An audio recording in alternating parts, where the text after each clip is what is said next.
Halo semuanya, Sendra Fatan dan sekarang saya di Mazda Bekasi. Nah, di sebelah saya ini ada CX-9 yang tipe AWD. Seperti apa? Kita simak videonya.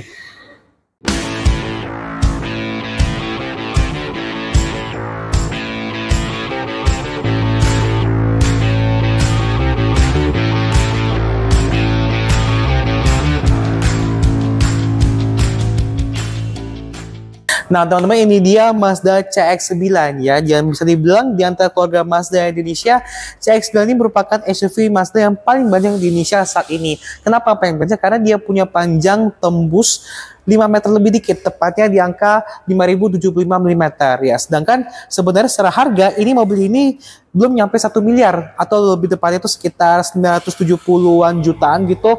Dia masih lebih murah dibandingkan dengan di sebelah saya ini itu CX-60. Karena kalau CX-60 kan dengan mesin lebih besar, platform juga baru, dia harga sudah tembus 1 M lebih. Tapi kalau ini dia punya bodi lebih panjang gitu, tapi dia harganya masih di bawah 1 miliar ya.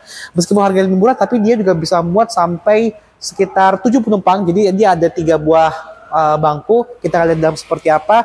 Nah, kita langsung ke eksterior dari mobil ini. Gimana kalau dia secara tampang, meskipun dia tadi ya secara panjang ya 5 meter lebih, tapi dia nggak kerasa gede.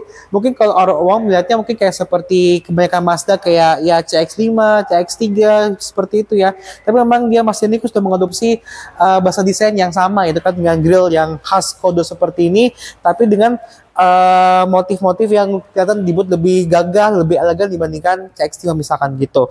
Terus juga dia punya lampu sudah LED tentu saja, LED projector ditambah dengan DRL, serta tentu saja di sini ada list chrome yang menambah kesan yang mewah. Terus kita lanjut ke bagian sampingnya. Nah, sekarang masuk ke bagian samping dari Mazda CX-9, dimana kelihatan dari sini secara bodi ini kelihatan panjang banget ya. Dia panjang banget, dia punya sampai kaca samping yang cukup besar, yang memberikan ruang buat penumpangnya ini baris ketiganya. Juga tambah dengan ada sepasang roof rail seperti ini. Dan oh ya, ini mungkin yang putih ini nggak usah dianggap ya, karena ini sebenarnya cuma buat stiker pengiriman gitu, karena ini mobilnya masih CBU dari luar negeri. Terus juga ada list chrome di bagian bawah bodi, dan kita sini dia punya pelek. Ini bukan two tone ya, tapi ini kayak single tone. Tapi bukan hanya buruk, karena ini dikasih laburan gunmetal seperti yang memberikan kesan yang premium, ditambah dengan ukuran yang cukup besar, yaitu sekitar 20 inci. Nah, kita balik ke belakang. Nah, jadi seperti ini tampak belakang dari Mazda CX-9. Nah, kebetulan yang kita review ini adalah yang varian AWD atau all-wheel drive, yang merupakan tipe flagship dari CX-9 yang ada di Indonesia. Nah, jadi AWD ini sebenarnya yang membedakan sama penggerak 2 roda atau two-wheel drive adalah dia kemampuan untuk traksinya di berbagai kondisi jalanan. Jadi kalau misalkan kalau yang FWD itu kan dia hanya bergerak di 2 roda kan, 2 roda. Kalau yang konteks ini kan 2 roda di depan. Jadi dia hanya terbatas geraknya di 2 roda di depan tadi. Tapi kalau di all-wheel drive, jadi 4 roda itu, 2 roda di belakang sama 2 roda di belakang itu akan bergerak bersamaan. Dia bisa menyesuaikan traksinya itu di berbagai kondisi jalanan, misalkan di kondisi yang jalanan licin, kondisi jalanannya kasar, itu mereka bisa menyesuaikan begitu, sehingga memberikan performa handlingnya bakal jauh lebih baik dibandingkan mobil-mobil yang penggeraknya 2 roda, begitu. Perbedaannya sama yang two-wheel drive. Nah, balik lagi mengenai desainnya, di sini dia ada kayak list chrome yang panjang banget, yang memberikan kesan yang mobil yang lebar dan juga premium tentu saja. Seperti lampu belakangnya khas Mazda, dan juga ada tadi emblem AWD yang memberikan perbedaan dibandingkan CX-9 yang biasa. Dan di bawah sini ada kayak list chrome yang di bagian bumper. Terus kita langsung ke bagasinya. Jadi seperti ini, dia sudah ada power tailgate, langsung buka. Serta dia juga bisa membuka pintu dengan cara mengayunkan kakinya atau dengan kick sensor. Jadi kalau misalkan bawa barang yang agak banyak gitu, itu bisa tinggal kita deketin bumper, deketin mobilnya, cukup kunci letak kantong di sini dan langsung bagasinya akan langsung kebuka begitu. Dan kalau lebih ini ruang bagasinya sih untuk untuk mobil 7 seater seperti ini tergolong ya lumayan lah ya, lumayan besar. Tapi memang karena dia punya bibir bagasi yang tergolong agak melandai di bagian atasnya, sehingga memang jadinya kalau misalkan joknya agak keangkat semua itu, ruangnya itu agak terbatas ya. Mungkin gak sebesar kayak misalkan kompetitornya yang dari negeri gingseng begitu. Tapi kalau misalkan mau butuh ruang yang besar, kita bisa ngelipat joknya kurang lebih seperti ini. Nah, jadi kayak gini. Jadi dia langsung rata tuh lantainya. Nah, seperti penampakannya. Jadi memberikan ruang bagasi lebih luas dan ini kesannya seperti mobil 5 seater tapi dengan bagasi yang lebih gede gitu. Terus kita lihat sini di bagian bawahnya dia juga ada ban serep. Ini ban serepnya masih gede ya, masih full size dan di bawah di sebelah sana juga ada dongkrak. Terus kita lihat sini juga ada kayak ini buat hooknya nih, hook serta di bagian samping sana itu juga ada kayak power outlet gitu. Nah, sekarang kita beralih ke interiornya.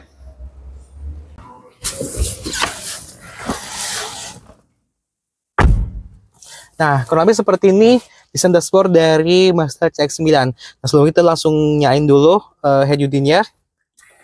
Nah, dia akan langsung berproses. Tuh. Nah, jadi secara tampilan memang kurang lebih memang mirip seperti Mazda kebanyakan ya. Dia punya desain dashboard itu tergolong rendah gitu sehingga kalau kita melihat dari posisi duduk yang seperti ini itu gampang gitu, gampang ngelihat kondisi jalanan di luar seperti itu dan nggak kerasa kayak bawa mobil gede sih, intinya kurang lebih begitu. Dan kita lihat di sini dia udah punya panel instrumen yang sebenarnya dia udah digital di bagian tengahnya sini, di bagian apa speedometernya, tapi untuk di bagian kayak tachometer buat itu juga meteran buat apa konsumsi BBM, suhu gitu itu masih analog gitu ya. Jadi memang nggak 100% full digital. Terus juga secara tampilan desain itu dia nggak terlalu futuristik kebanyakan mobil sekarang kan. Kan biasanya kalau mobil sekarang tuh kayak seakan-akan kayak mobil masa depan gitu ya, tampilan speedometernya. Tapi kalau di sini tuh kayak konvensional banget, tapi kelihatan lebih elegan seperti itu. Terus ke depan sana tuh dia ada head-up display. Jadi kalau misalkan kita nyalain mesin mobilnya tuh, dia akan langsung muncul head-up display-nya yang bakal langsung memantulkan cahaya apa tuh, layarnya tuh untuk menampilkan kecepatan mobil. Seperti itu indikator ada di head-up display-nya. Terus juga di sini ini setirnya seperti ini. Kayak kebanyakan Mazda di eranya, karena sebenarnya mobil ini udah cukup lama sih, udah dari sekitar 2017-2018 gitu ya, belum pernah ganti model. Dan di sini kelihatan dari sini dia ada tombol buat audio di sebelah kiri dan di sebelah kanan ada cruise control. Cruise controlnya masih belum adaptif ya, masih cruise control yang biasa. Di sini juga ada pedal shift dan kita lihat sini ada head unit yang ukurannya cukup besar yaitu 9 inci dengan tampilan yang memang lagi-lagi khas Mazda di era 2010-an gitu ya. Di sini kayak ada communication, kita bisa buat telepon. Terus juga back lagi. Terus juga sini ada navigasi buat maps ya kan. Tapi di sini memang belum dilengkapi secara langsung ya. Jadi kalau misalkan kayaknya kalau di sini tuh dibilangnya your Mazda is not equipped with a navigation system. Jadi kalau ini itu memang secara dari pabriknya memang belum dikasih navigasi. Tapi kalau misalkan mau untuk beli aksesorisnya bisa dibeli secara terpisah. Lebih seperti itu. Atau mungkin langsung digabungin sama paket penjualnya bisa kan. Kita back lagi di sini ada kayak setting, entertainment, application.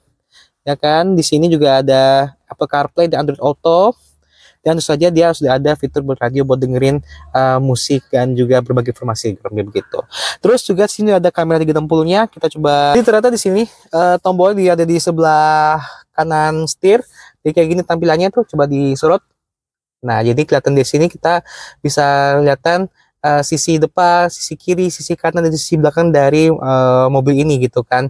Dan memudahkan kalau kita buat parkir. Apalagi mobilnya kan gede banget kan, hampir 5 meter lebih sehingga fitur ini seharusnya benar-benar kepake kalau kita lagi parkir seperti begitu. Terus kita lanjut lagi mengenai dashboardnya. Di sini di bagian bawahnya ini memang sudah bentuk high console. Jadi di sini ini transmisinya ya kan, transmisinya seperti ini, ada driving mode, ada sport, ada drive juga di sini. Terus juga di sini ada kayak, nah ini namanya MCD Connect. Jadi Mazda Connect yang kita bisa buat atur-atur fitur-fitur di head unitnya melalui semacam putar-putar di sini. Jadi nggak perlu harus, ya ini bisa touchscreen sih, bisa touchscreen, tapi lebih mudah dipakai tombol dan knob yang ada di sini juga.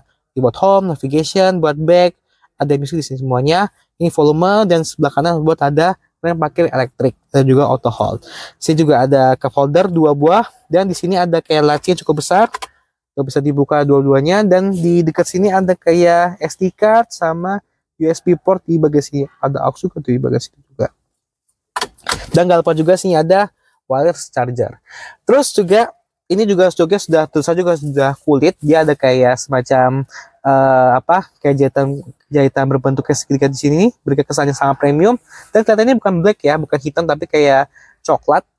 Terus di sini lampu kabinnya sudah LED, di bagian atasnya ada tempat buat nyimpan kacamata, serta di sini juga ada sunroof. Tapi memang masih satu buah ya, jadi nggak ada sunroof di belakang, cuma di bagian depan saja. Tuh, seperti itu. Ya kurang lebih seperti itu sih dashboard atau bagian depan dari interior CX-9. Kita beralih ke bagian belakangnya. Nah, seperti ini jok bus kedua dari Mazda CX-9, dan kita bisa di sini dia bentukannya itu bukan captain seat ya, tapi dia bench seat. Jadi kalau bench seat itu dia bentukannya joknya standar gitu, dia memanjang ke kiri kanan seperti itu. Tapi dia positifnya itu dia bisa memuat lebih banyak orang. Kalau captain seat kan dia cuma bisa muat 2 orang, sedangkan untuk yang bench seat itu dia cuma bisa muat sampai 3 orang tuh. Jadi kayak 3 orang bisa duduk sini. Apalagi di tengah ada kayak 3 headrest yang lengkap semuanya, sehingga lebih nyaman buat penumpang yang duduk di jokbus kedua ini. Tambah juga ada armrest, gede banget armrest lo ya, bisa ada 2 buah cup holder, dan juga ada laci dan serta USB buat ngecas ya, 2,1 ampere situ. Tapi sayangin katanya joknya itu masih dipastikan, jadi nggak terlalu kelihatan banget pada saat kita bikin syutingnya. Terus juga kita secara posisi duduknya tuh kelihatan lebih tinggi dibandingkan di bagian depan, dan entah kenapa mungkin karena secara proporsi bodi itu tergolong pendek gitu, nggak setinggi kayak rivalnya, nggak sekotak kayak rivalnya tuh, yang bikin tuh secara kayak headroom itu nggak sebagus kayak di depan sana gitu, karena memang baik lagi secara posisi duduknya dibikin lebih tinggi dibandingkan di depan sana. Terus di bagian tengah sana tuh dia ada kisi AC, terus pengaturan AC-nya tuh ada kayak kecepatan anginnya, arah semburannya, ada suhunya, dan terus juga ada kayak ventilasi nih Bu. Jadi kayak ada fitur kayak ini pemanas ya, pemanas atau ventilasi jok di sini nih. Pokoknya ada lah di bagian jok baris keduanya di sini juga. Plus yang versi baru sudah mendapatkan semacam monitor belakang nih. Jadi kalau misalkan buat muterin film ya kan, bisa nonton Netflix, itu semuanya ada di sini semuanya. Jadi nggak perlu pegang smartphone, tinggal kita colokin di bagian sini, langsung enak deh di sini. Nah, sekarang saya ada di jok baris ketiga dari Mazda CX-9. Nah, kebetulan saya duduk di jok baris paling belakang ini, dan memang CX-9 ini merupakan satu dari 2 SUV Mazda yang punya jok baris ketiga yang ada di Indonesia. Yang ada yang satu lagi sih yang Mazda CX-8, yang CX-5 versi XXL, versi yang paling gedenya. Dan ini adalah bisa dibilang pionirnya yang di antara kelas SUV Mazda, kurang lebih begitu. Nah, bagi soal joknya di sini dia ada 2 buah headrest yang nanti bakal kelipat sendiri kalau misalkan kita bawa bagasi gitu kan, kita ngelipat joknya bawa barang, itu joknya bakal kelipat sendiri sehingga bikin bagasi itu jadi lebih rata. Terus juga ya secara posisi duduknya tuh kelihatan agak lebih tinggi lagi, apalagi juga dia punya posisi dengkulnya tuh, posisi depannya bikin agak naik, sehingga memang sedikit kurang begitu nyaman buat orang dewasa, tapi masih cukupan gitu ya. Dapat dengan legroom yang kelihatan agak kecil sih, mungkin nggak kerasain mobil 5 meter kali ya, kurang begitu. Apa kaca juga nggak gitu gede ya, seperti ini. Tapi walaupun gitu dia masih ada berbagai macam fitur kenyamanan, kayak misalkan di sebelah sini ada 2 buah speaker, ada cup holder di kiri kanan. Setelah sini juga ada colokan USB di kiri kanan juga tuh, juga sama nih 2,5 ampere bisa buat ngecas di situ.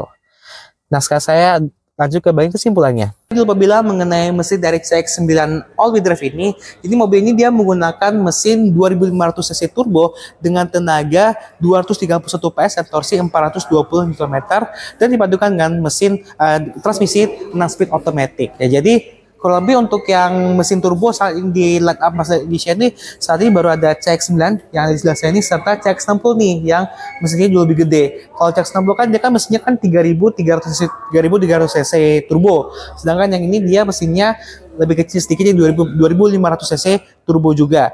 Dan memang hal yang bikin secara harga mobil ini lebih murah dibandingkan CX-60, padahal secara bodi lebih panjang ya kan, karena memang mesinnya juga lebih kecil.